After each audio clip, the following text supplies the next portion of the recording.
Hey, what's up everyone? I'm Craig and we are in the Grow Paradise garden, and it's coming towards late November now, and this weekend is showing the first proper frost forecast here in the southwest of the UK. It's going to drop down to about 0 degrees Celsius. So some of my tender and half-hardy tropical style plants are going to need a bit of extra care this weekend.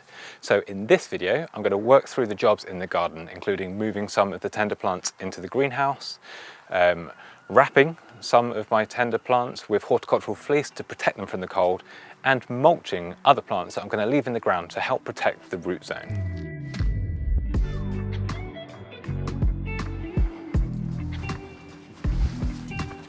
Now, one of the first jobs I'm going to do is take these tender bromeliads out of the canopy of my tropical style garden, and these looked great all summer long. They really mimicked how a tropical rainforest looks with these epiphytic plants growing in the canopy of the trees. In the UK, it just looked really good. But they are tender, and last week I said I'm enjoying them outside in November, and I feel really lucky to be able to do that because it was mild. But now the seasons have caught up, and with the cold weather forecast, I just don't want to risk damaging these plants because I absolutely love them. They're great for colour, high up, and it's something that people just don't expect to see in the UK. Now with these bromeliads, I have done a video showing you how I grow them epiphytically. Now that just means growing them on other larger host plants by wrapping the root ball in moss, sphagnum moss, and then tying them to trees with wire. And I use wire because I can reuse the same wire every single season, and it's as easy as this, just to unwrap the bromeliad, free it up, and then I can hang this inside of my greenhouse, which is heated on cold nights to keep them nice and protected through winter. Now, at this point, it's worth remembering that bromeliads have evolved to catch rainwater in the central rosette. And when you do move them, you often have a shower in stagnant water because all of that rainwater that's been sat there can go a bit stanky through the season. So it's worth just emptying it out before you move them anywhere, especially when you've got the big ones, because it can really build up quite a stench and you get covered, and yeah, there's nothing much worse than that. So I'm just going to do the rest of them now and we'll move them into the greenhouse.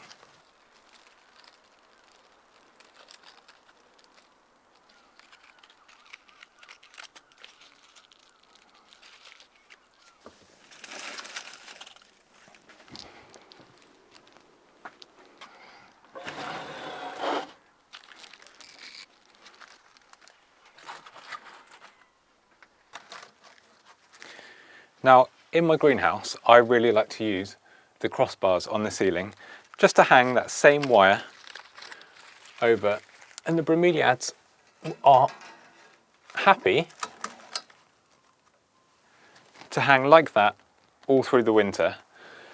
And they'll actually colour up really nicely because they're nice and high up in the greenhouse. They're going to get loads and loads of winter sun, and these plants flush in their best colours when they're exposed to sun. And again, because they're high up in the greenhouse, heat rises, so these tender plants are going to benefit from being in one of the warmer areas inside of my greenhouse. And my greenhouse is just a domestic 6 foot by 8 foot greenhouse. Nothing special. I've done a video on how I've insulated it with bubble wrap, so I'll put a link up for that and in the video description if you want to find out how I keep my greenhouse as warm as possible.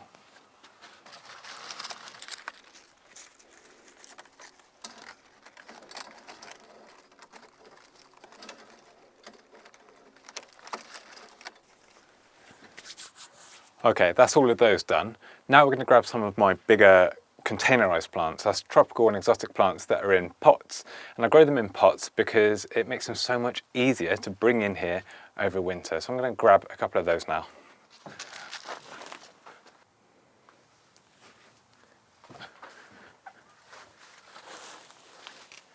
First up is this one. This is my Justicia carnea. Its common name is the Brazilian plume flower, and it has amazing pink plumes, obviously, of flowers through summer. And I've actually found it to be quite resilient to cold. Like I say, it's taken about 2 degrees Celsius so far, but I think 0 degrees, getting close to freezing, and frosts is going to be pushing my luck a little bit too much with this one. I grow it in a container, like I say, because it makes it super easy to winterize, and these plants cope absolutely fine in containers. In fact, so many tropical style plants really do. So long as they get a good generous feed through the active growing season, spring and summer, maybe late autumn if we're having a mild season, then they will happily grow in a container over many years.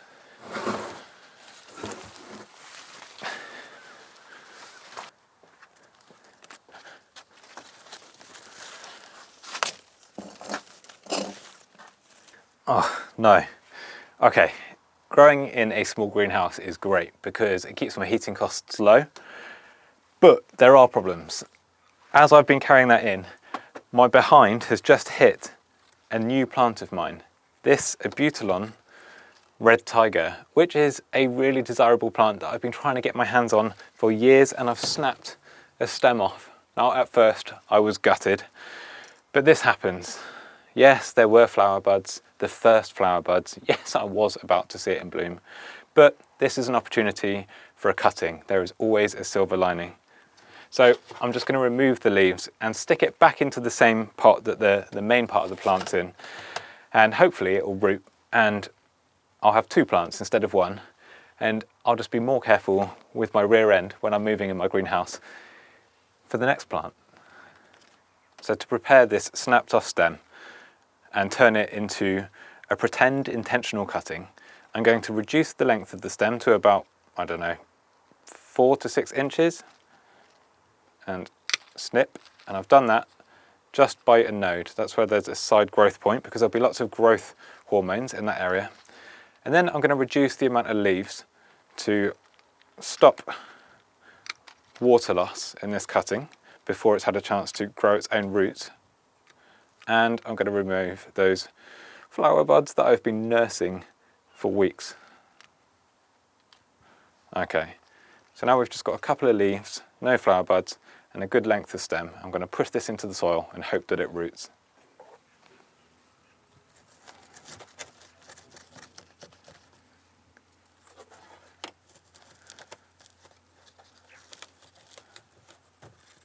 In fact, I might do this bare stem as well, and just keep my fingers and my toes crossed and hope that I get 3 plants from this happy accident.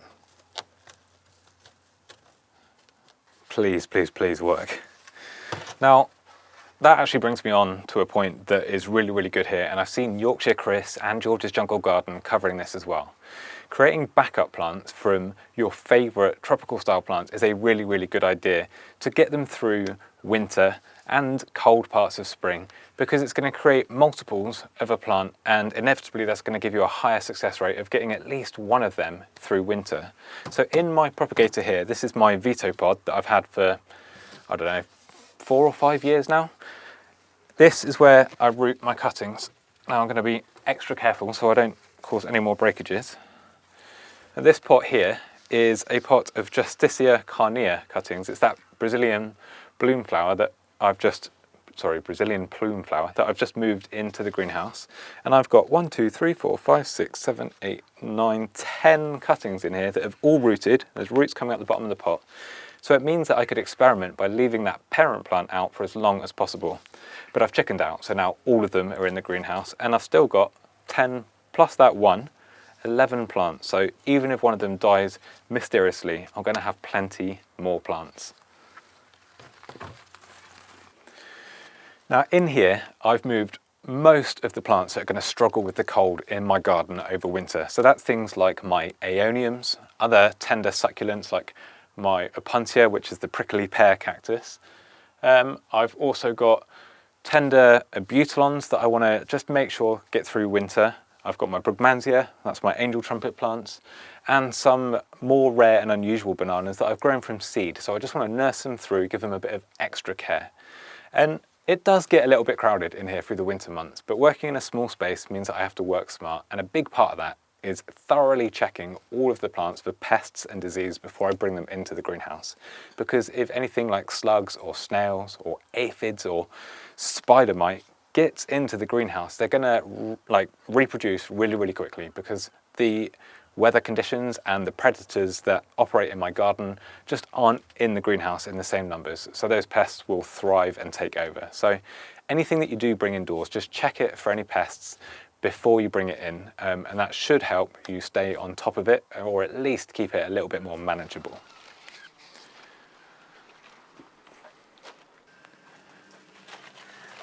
Next up is my mountain papaya tree. Now, normally this overwinters in my greenhouse, but it has grown way too tall. I'm saying maybe 10 or 12 foot this year.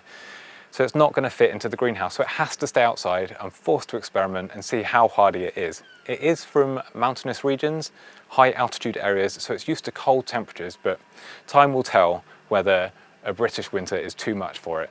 But it has produced fruit, which brings me to the second option for creating backup plants, is to save seed. Now, the only problem with the fruit on this papaya tree is it's not quite ripe yet, but I'm worried that it's going to get damaged by the impending frost. So I'm going to cut some off, I'm going to put them in a sunny windowsill in the house, and hopefully get them to ripen indoors. There's about 7 or 8 fruits on this tree at the moment, so I'm going to leave the smallest ones on, maybe they'll ripen, and I'm going to take 3 or 4 of the big ones, and hopefully they're full of viable seeds so I can grow more of this plant next year, especially if we lose this magnificent one this winter.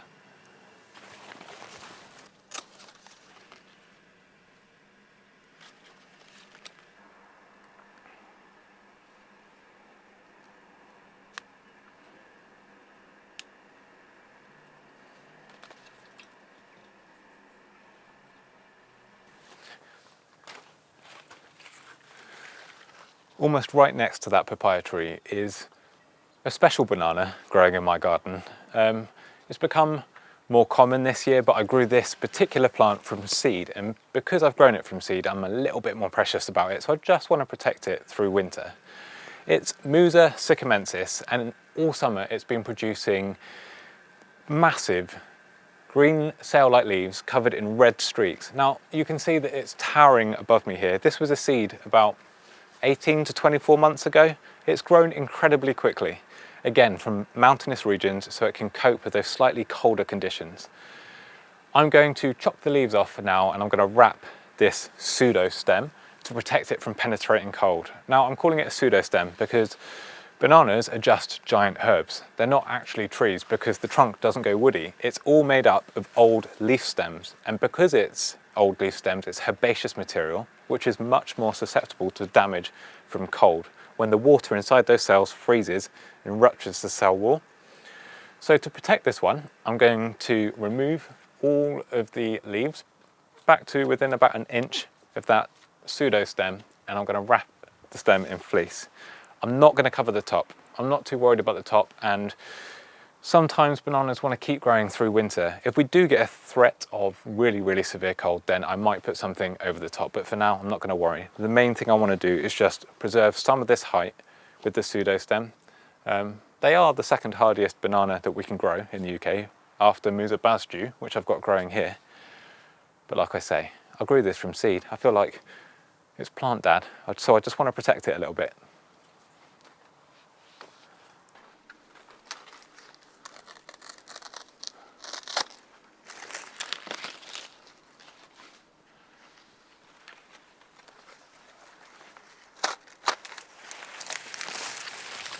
Now, these old leaves actually make for a really good organic natural mulch for a tropical style garden, because nature's way would be for the leaves to fall from the trees and just land on the ground. And in my garden, I take away hardly anything.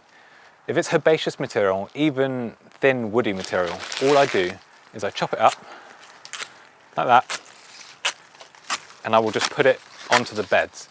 Now, chopping it up speeds up the rate at which it breaks down and turns into a natural compost on your beds. The process of it breaking down is going to add heat into the soil, so it's going to help keep those roots nice and warm for the tender and half-hardy plants. And like I say, it's nature's way. It's going to add so much soil life as well. If we keep chopping down herbaceous material and just taking it to our recycling centre, you're taking goodness away from the garden when you've got this method, which is used in systems like syntropic agroforestry, food forests, tropical food forests, and permaculture. It's using what the garden gives you, putting it onto the ground, And although it doesn't look as tidy as a freshly raked garden bed, the soil and the plants in turn are going to be so much healthier. I've been doing it this way for years. It also reduces the amount of weeding I have to do because the garden is just covered in fresh material that's breaking down all the time.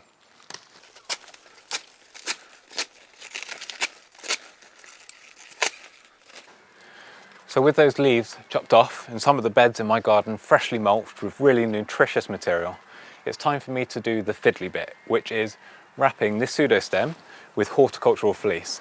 Now I like to use horticultural fleece because it's a material that has thermal insulation properties, which is going to help keep frost away from the plant material underneath it, but it's also breathable. I see a lot of people wrapping their plants in bubble wrap, and yeah, it's effective at keeping the frost away, but over time the plant is breathing moisture, and that moisture is going to be trapped inside of that impermeable bubble wrap, and that's going to likely promote rot inside because it's just going to be a wet, humid environment. Whereas something like this lets any excess moisture pass out through the material. The same goes for rainfall. If rain lands on this and it gets wet, a breeze will soon dry it out. So this has been my preferred material. I'll put a link in the description if any of you want to buy any. It will be an affiliate link, so buying from the link will help support this Grow Paradise channel, which is always massively appreciated.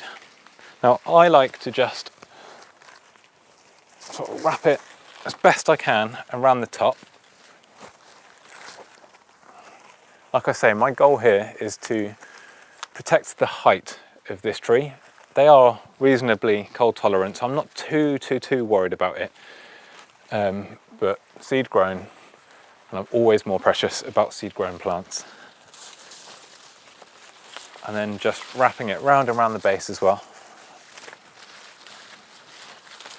Now I've seen people use chicken wire to build a cage around the outside of their banana plants, and then stuffing it full of straw, which is a good method.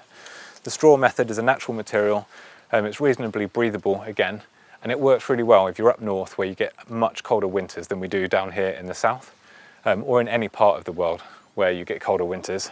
But really the coldest I get is about -5 degrees Celsius, and the upcoming weekend is only forecasting about 0 degrees Celsius, so this is just me taking extra precaution.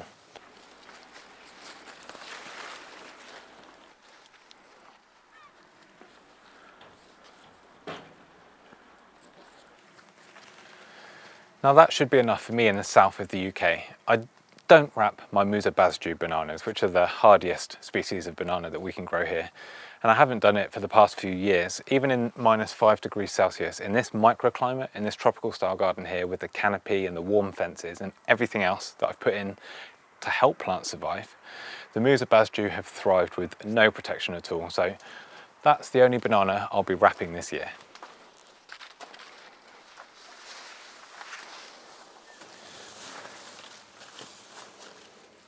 This plant, which has grown to be an impressive size, is my Bushia wollastonii, which is a plant from Madeira. And although it survived in mild gardens in the UK, I've never got one to survive in mine. And this is another plant that I've grown from seed, so I'm going to protect it to try and help it get through the cold that's forecast for this coming weekend.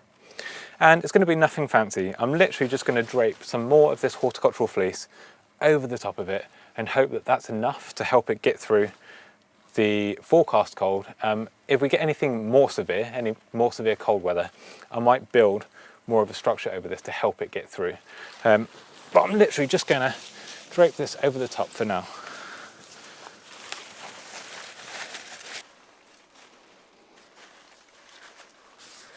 Now, in my garden, this may not be the same for everybody, but in my garden, I like to leave the hardy herbaceous perennials to grow for as long into the season, as late into the season as possible, because as long as they've got foliage and it's warm enough, they're producing energy that's going to charge up the root zone, the part of the plant that stays dormant in winter but stores all of the starchy energy goodness to fuel the plant into growth in spring. If I were to cut back the foliage, say like on this Canna Tropicana Black, if I were to cut it back too soon, I'm cutting short that time it's got to charge its batteries. So I'm not going to cut this back today. I'm going to wait until it gets frosted back, and at that point I will cut it and then lay it over the roots as an organic mulch, just like I did with the banana leaves just now. And the same goes for Colocasia pink china. This leaf has battle scars from the recent winds. This, in my garden, is a hardy herbaceous perennial, so I will treat it exactly the same as the cannas. I will enjoy the leaves for as late into the season as I can, and as soon as they're frosted off, I'll chop them back and lay them over the top of the soil as a nice organic leafy mulch, just like you see on a forest floor, especially at this time of year, in autumn, when all the leaves are doing exactly the same thing out in the wild.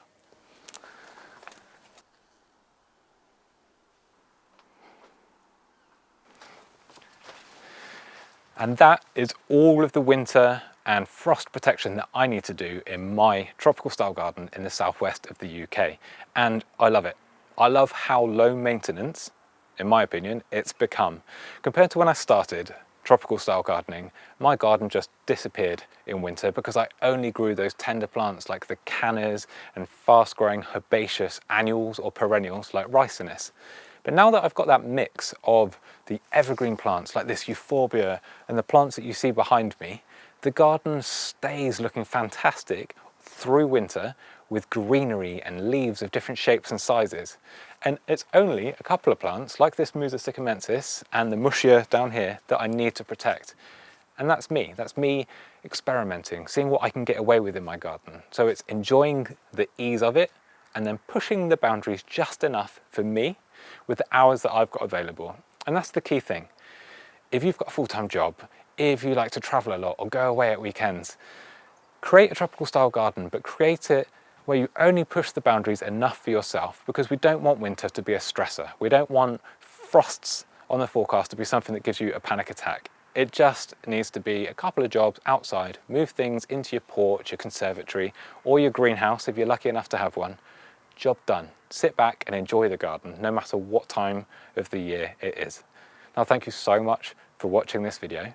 Hopefully you've enjoyed it. It's given you a bit of a headspace in your day. And if you found it useful, please hit the subscribe button. It's the easiest way to support the Grow Paradise community. And don't forget, we have a community website where anybody, wherever they are in the world, who's growing this style of plants can sign up, post questions, share pictures of their garden, and we're helping each other grow. And it's growing, pardon the pun, rapidly, and I'm loving seeing people's gardens. There's gardens there from Hawaii, the US, amazing gardens in London with that brilliant urban microclimate. So go check it out. Thank you so much, and I will see you all in the next one.